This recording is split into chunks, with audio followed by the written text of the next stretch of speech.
Hi, I'm going to talk about something that's happening to people our age that not a lot of people are talking about. Bad deals, scams, fraud, and financial abuse. My name's Barbara, and I'm going to show you how to protect yourself or your loved ones and give you some resources.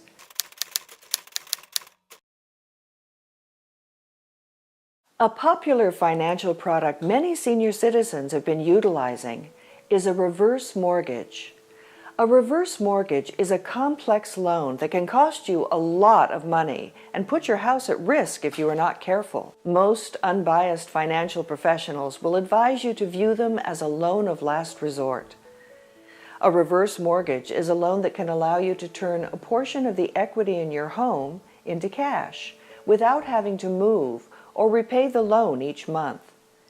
In certain instances, a reverse mortgage can be a useful product if carefully used as part of a long-term financial planning tool, as opposed to a crisis management tool or a tool to fund a splurge. If you are in a situation where you need to consider a reverse mortgage, this program will show you some vital considerations to mull over.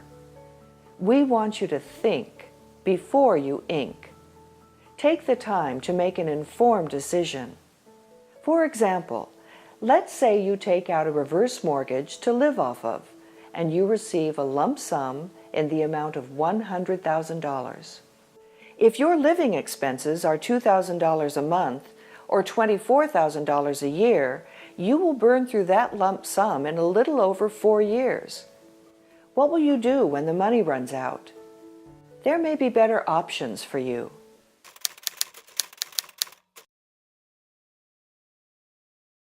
A reverse mortgage is a loan against your home that you do not have to pay back until a payment triggering event occurs. And by that, I mean that something happens to cause your loan to become due. The most common payment triggering events are moving out of the house, dying, or not paying for property taxes, insurance, or proper home maintenance. You are responsible for property taxes, insurance, and proper home maintenance because the title remains with you, the homeowner. Although the reverse mortgage can allow you to turn a portion of the equity in your home into cash without having to move or repay a loan each month, eventually the loan has to be paid back with interest. The cost of a reverse mortgage can be very large, often several times more than what you borrowed. For example, if you take out a $200,000 reverse mortgage, you may owe over $400,000 just 10 or so years later.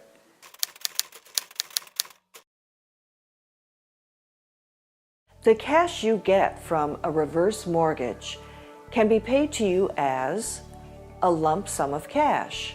This can be the most expensive option if you receive a large sum because you immediately start paying interest on the entire amount. A regular monthly cash advance. Generally, in a term option, you'll receive a higher monthly amount for a set period of time, such as 10 years, or in a 10-year option, a lower monthly amount indefinitely until you die or move out of the home. A credit line account that lets you decide when and how much of your available cash is paid to you. This can be a good option because you use only what you need and you pay interest only on what you use. A combination of payment methods. Here's an example. Let's assume that Fred is 67 and owns a house worth $350,000 free and clear. Free and clear means Fred does not already have an existing mortgage on his home. He has paid it off. He could receive a lump sum of approximately $120,000 in the first year.